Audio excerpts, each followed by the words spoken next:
Namaste. Thank you for taking your time to join in and taking part of the series of Bhagavad-gita classes that we'll be doing. So we're going to start at the beginning with chapter 1. But before we start, we're going to have a very short 5 minutes, if even, chant. So it's important to recognize when we read Bhagavad Gita that this is Krishna's words. Krishna is the Supreme Personality of Godhead, the ultimate and the supreme authority. So this is the way we need to hear and understand Bhagavad Gita. Okay? There's many authorities in the world, as you know, on different subjects and different philosophies and paths and whatnot, you know. There's authorities in many different compartments. But Krishna is the supreme authority. So this is very important to understand. And actually we are unfortunate in a way how in the place we are right now in the world, it's sort of uncool to accept authority, you know, like I want to be the one that is number one, and you know, I don't want to listen to anyone else, you know, my opinion is above everyone else's opinion, and you know what he says is an authority in that, but I'm not going to listen to that. This is the conditioning of us people in general, where we are right now in the world. It's very difficult for us to accept authority, and especially the supreme authority, because we have been conditioned in that way. But we have to appreciate that Krishna is the Supreme Personality of Godhead, Bhagavan, and he is speaking directly to Arjuna and to all of us in the Bhagavad Gita, and his opinion, his word, his teaching, his advice is number one. Yeah, that is above all other so-called authorities. So to help us understand and hear his teachings, we're going to be doing this little chant, as I said, very short, because singing Krishna's names cleanses the heart, purifies the heart. So if our hearts are more open and they are more purified, we can appreciate and understand his teachings better. So I'm going to be chanting Gopala Govinda Rama mantra, or maybe use Gopala Govinda. And first, of course, paying my respects to my spiritual teacher, Siddha Svaripananda Paramahamsa. As without him, I would not understand or know anything, and I owe all of whatever understanding I have gained, this I will owe to him.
So we're going to be reading out of chapter 1 of Bhagavad-gita As It Is, translated by our grandfather, spiritual master, Bhakti-vedanta Swami Prabhupada. So we're going to include some of his purports in our study. So, chapter 1, text 1, translation. Dhritarashtra said, O Sanjaya, after assembling in the place of pilgrimage at Kurukshetra, what did my sons and the sons of Pandu do, being desirous to fight? So, chapter 1 is sort of setting the scene of the battle, on the battles about to take place at Kurukshetra. So Kurukshetra is a place of pilgrimage, that is a place in India where people have gone for thousands of years to worship the Supreme Lord. So this battle is about to take place between the sons of Pandu and the sons of Dhritarashtra. So Dhritarashtra, he was actually the elder brother of Pandu, but he was blind at birth, and he was also spiritually blind. And in those days, spiritual advancement was present in the king, so he was not fit to be a king. So what happened is a long and wonderful story, but what happened, Pandu died quite early on, and he left 5 sons behind, and when he died they were quite young, so they were not of age yet to take over the kingdom. And Dhritarashtra had many sons, I think it was 100 sons, and the eldest son of Dhritarashtra was Duryodhana, and of course he wanted to be king. But he, just as his father, he was actually not fit to be king. He was not a very nice person. But he had a great desire to be king. And as the 5 sons of Pandu, the eldest one being Yudhishthira, and then Bhima, Arjuna, Sahadev, and Nakula. Sahadeva and Nakula were twins.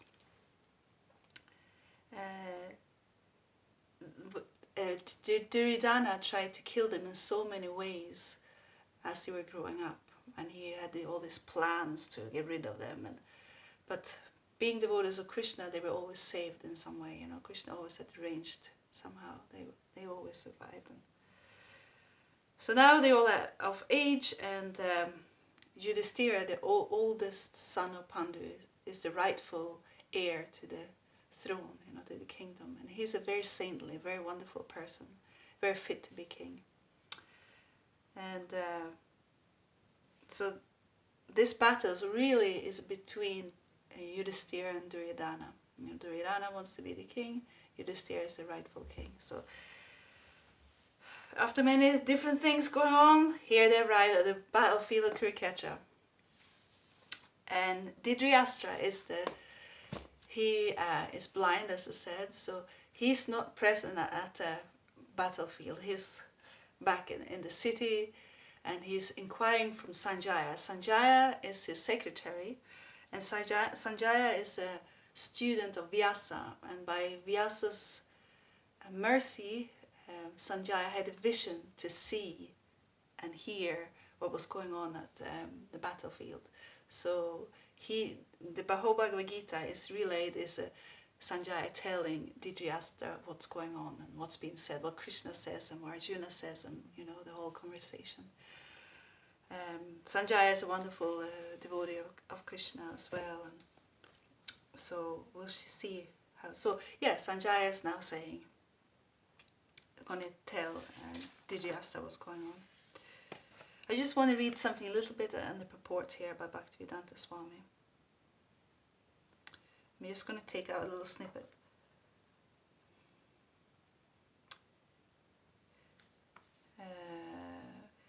It is said that one should read Bhagavad-gita very scrutinizingly with the help of a person who is a devotee of Sri Krishna and try to understand it without personally motivated interpretations.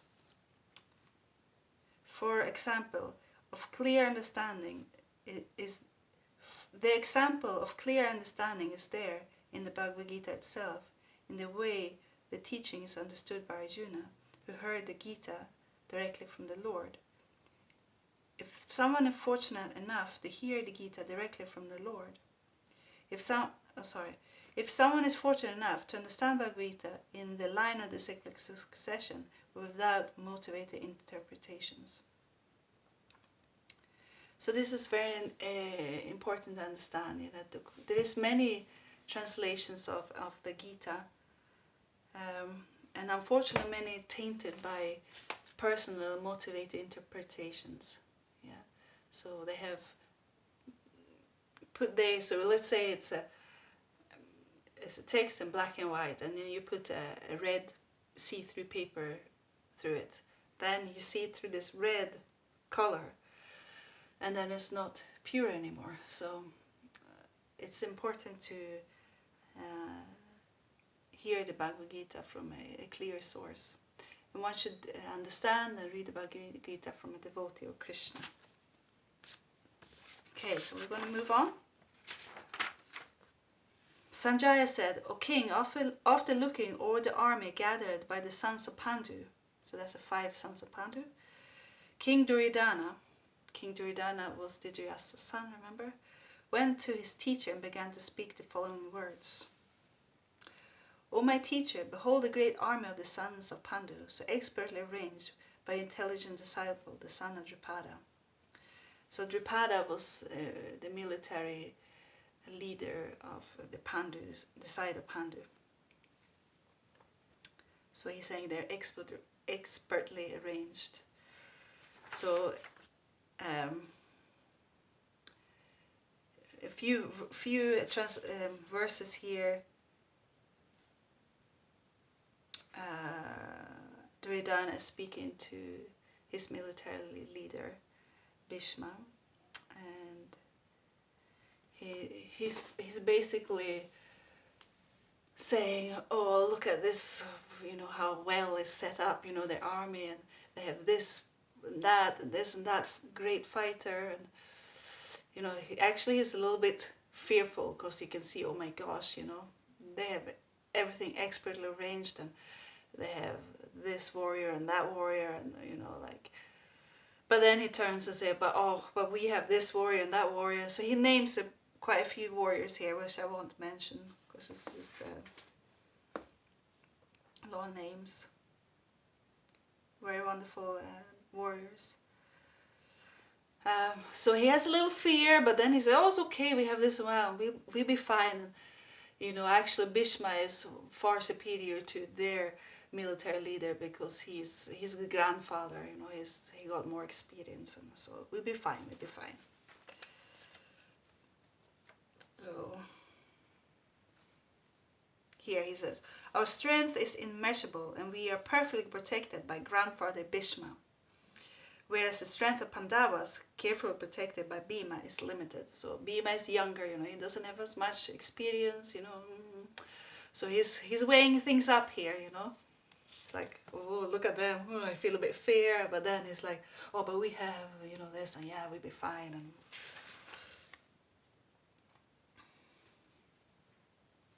so he's encouraging his men, you must stand strong, full support of grandfather Bhima.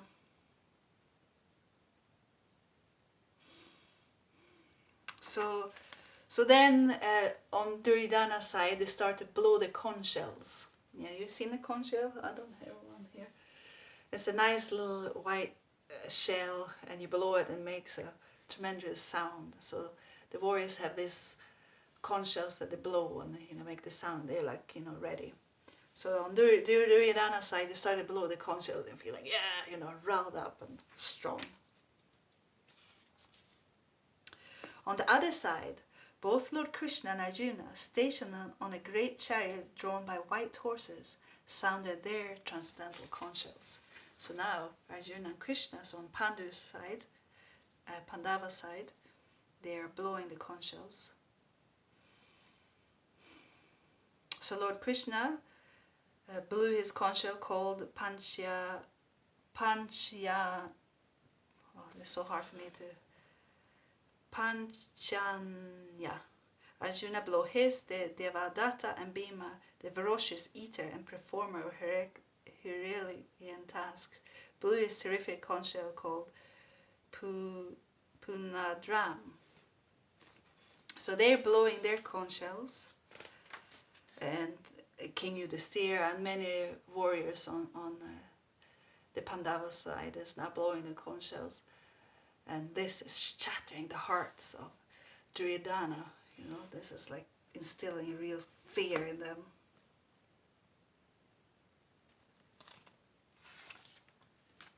Because hearing Krishna blowing his conch shell and Arjuna is like, wow.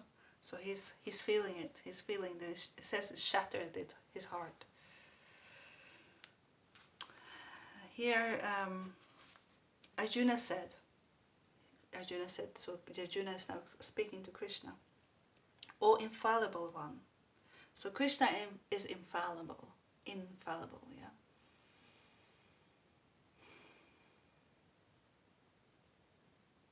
But there's so many fallible, we're all fallible in so many ways, but Krishna is infallible. So this is very important.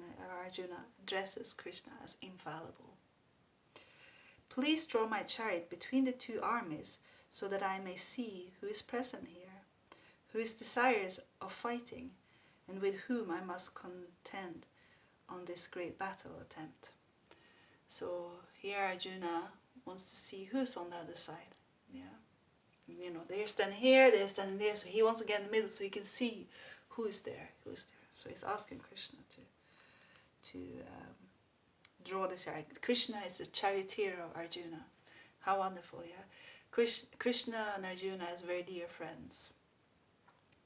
So Krishna, by arrangements, he's taking the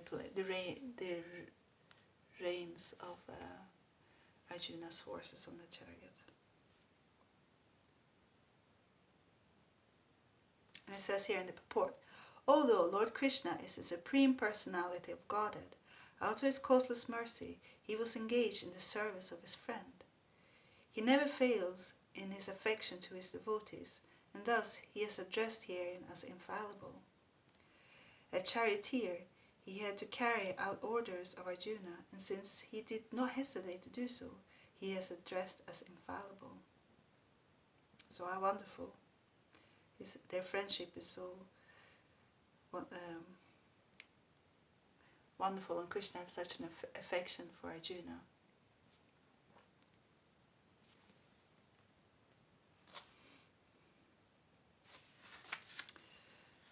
Let me see those who come here to fight, wishing to please the evil-minded son of Dhritarashtra. Yeah. So we know that Dhritarashtra is evil-minded, here stated by Arjuna. So he wants to see who have taken the side, you know. So who is on the side of Dhritarashtra?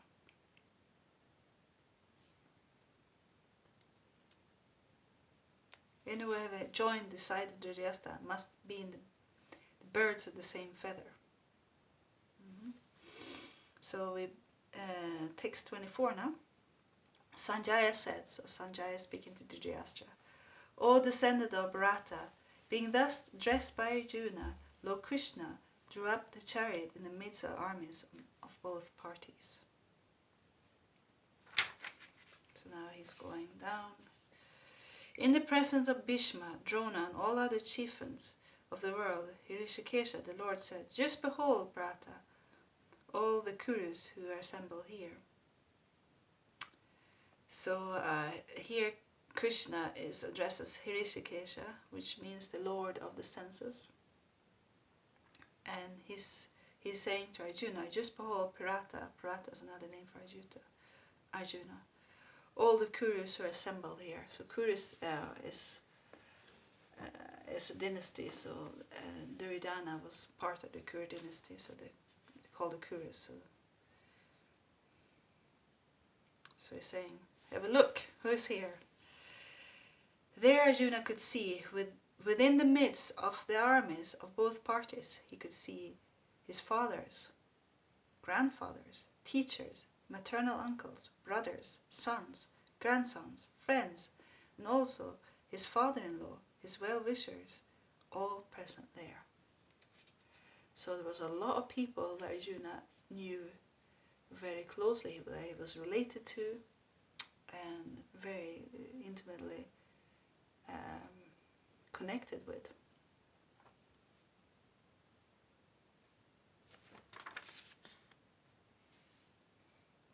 When the son of Kunti, Arjuna, saw all these different grades of friends and relatives, he became overwhelmed with compassion and spoke thus. So here, Bhagavad-gita starts happening, yeah?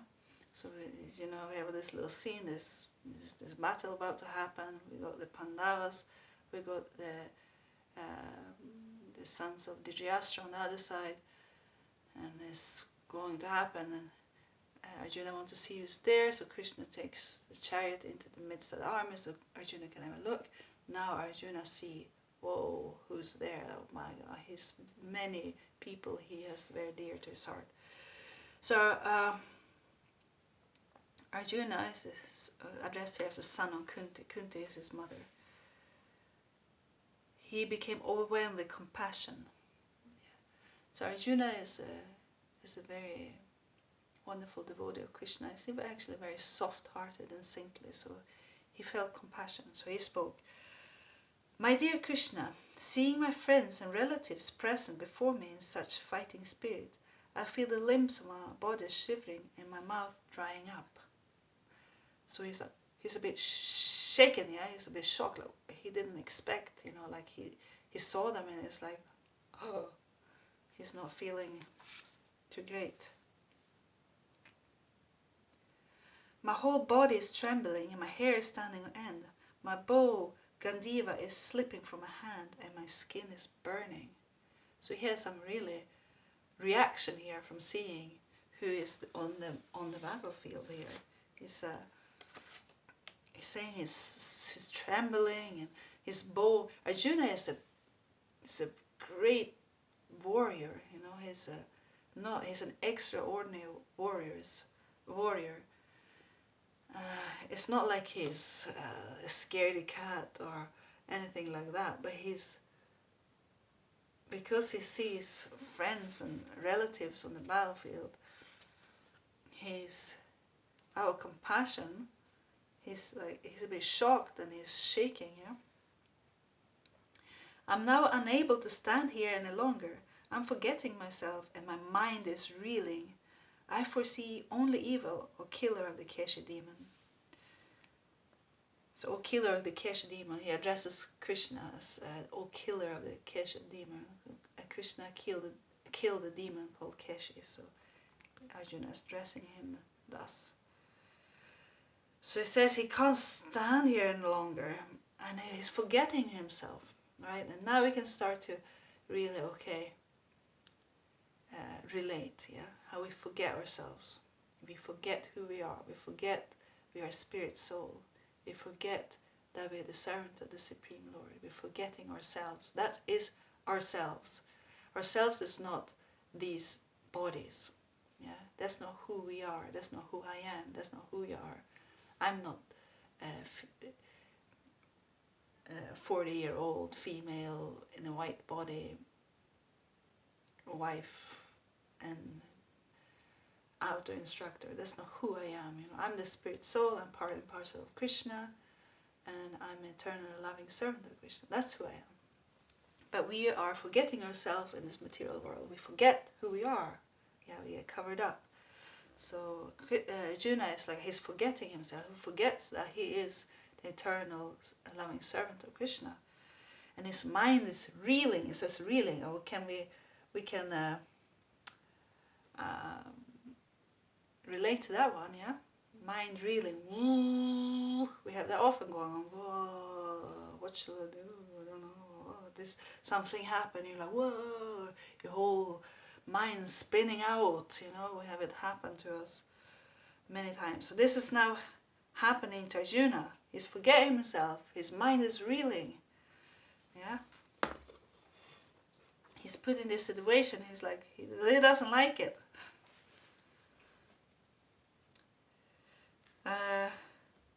So now Arjuna is going to come up with many arguments why not to take part in this fight. Yeah, so he's going to tell Krishna, oh, it's no good to do this fight, it's no good, there's nothing good is going to come about it, and even though we come out victorious, how can we enjoy kingdom and possessions if our friends and relatives are dead, So he's coming up with many different arguments, and they are valid arguments, it's not like they're not valid. But this battle is going to take place. This is Krishna's arrangement, and Arjuna is part of it. But Arjuna, he doesn't want to be part of it, and he's coming up with the arguments why we shouldn't do it. So this is how we are, yeah. Krishna has his plan for us, for every living being, and as we move closer, we start to understand who he is and who we are, and our relationship and our service, and then we might come up with a little challenge. We're never going to probably challenge as Arjuna is challenged here, I doubt it, killing our friends and being a warrior in a big battle. But we have our own battlefields. We all have our battle, we want to bail out of those situations.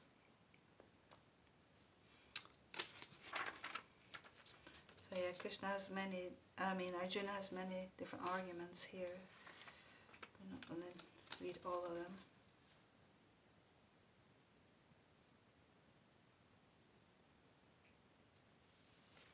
Yes, basically he doesn't want to do it because nothing good is going to come out of it.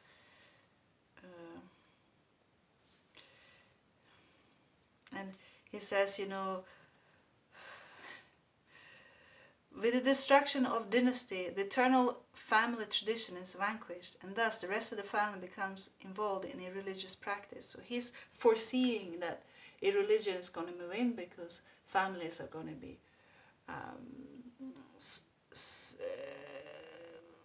vanquished, family tradition is going to be vanquished, and so on. So a religion will move in. So he's seeing these things, and he's putting these arguments in front of Krishna. And this is going to lead to an increase of unwanted population, so unwanted children. And he says, a hellish situation created both for the family and for those who destroy the family tradition. So yeah, but this is what we can see today, what's happening. Arjuna is talking about here. A hellish situation is created, there's so much hellish situations on the planet right now because of unwanted population that has happened due to irreligion and not following the scriptural injunctions. Irreligion, basically a non-truth.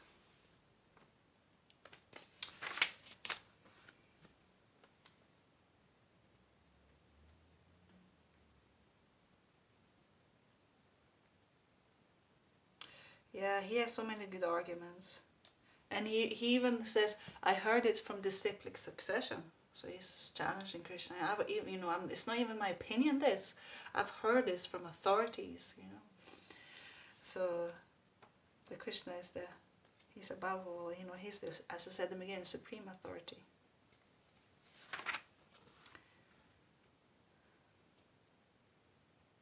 He says, alas, how strange it is that we are preparing to commit greatly sinful acts, driven by the desire to enjoy royal happiness.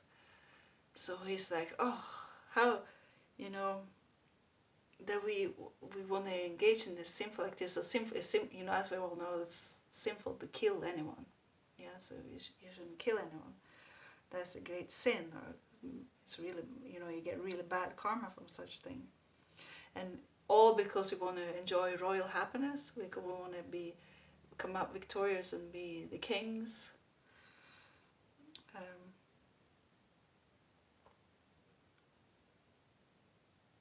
So he's thinking, why should we? They want to, Duryodhana, he wants this fight. He wants to enjoy the kingdom, happiness, but we should know better, We shouldn't engage in this, It's not worth it. We read the purport. Driven by selfish motives, one may be inclined to such sinful acts as the killing of one's own brother, father, or mother. There are many such instances in the history of the world, but Arjuna, being a saintly devotee of the Lord, is always conscious of moral principles and therefore takes care to avoid such activities. And then he says that it would be better if the sons of Drijasta just killed me, and I wouldn't even do anything. I would just let it happen. I wouldn't try to defend myself. So yeah. So here we go, Arjuna put all his arguments. So that's how we are. We put all the arguments, what I think, and I think this. That's how we are, yeah. We have all our arguments, how we think, how we should do different things in different situations, yeah. So we can relate to Arjuna here. He's been put in this very difficult position, but being a warrior, this is actually his duty, There's a duty of the warrior to protect the innocent, to protect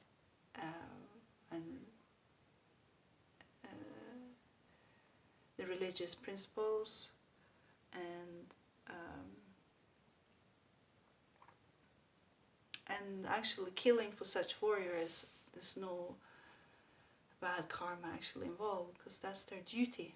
Yeah, so he's on this battlefield, but because he's seen who's there, he's a very saintly, very wonderful devotee of Krishna, is very soft at heart, so he's feeling, I can't do this, so he's shaking, and then he's forgetting himself, his mind is reeling, so he then have all these arguments for Krishna why we shouldn't do it.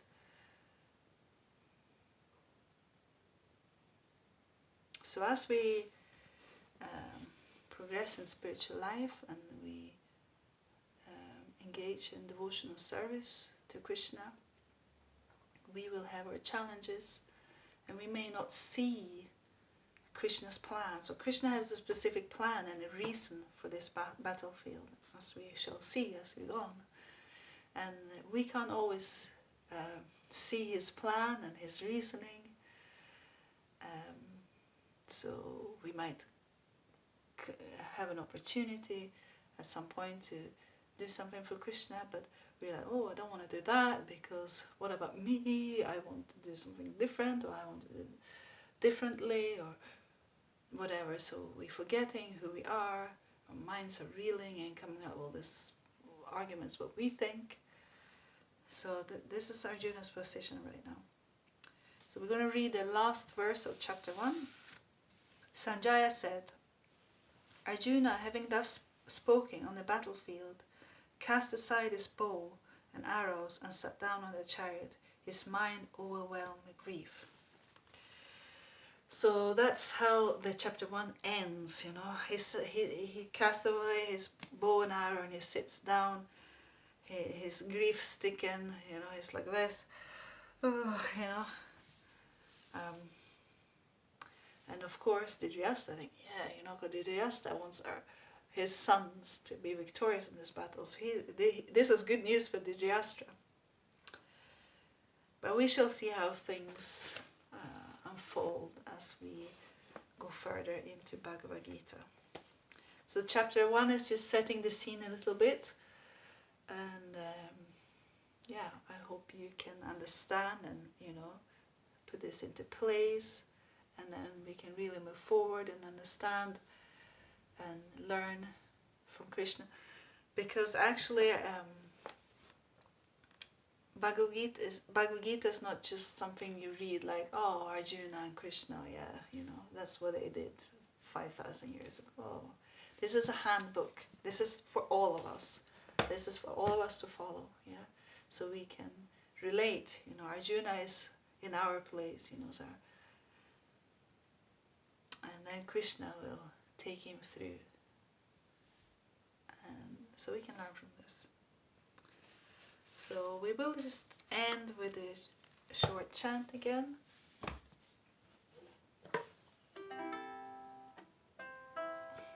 I hope it was not too long. I hope you can understand.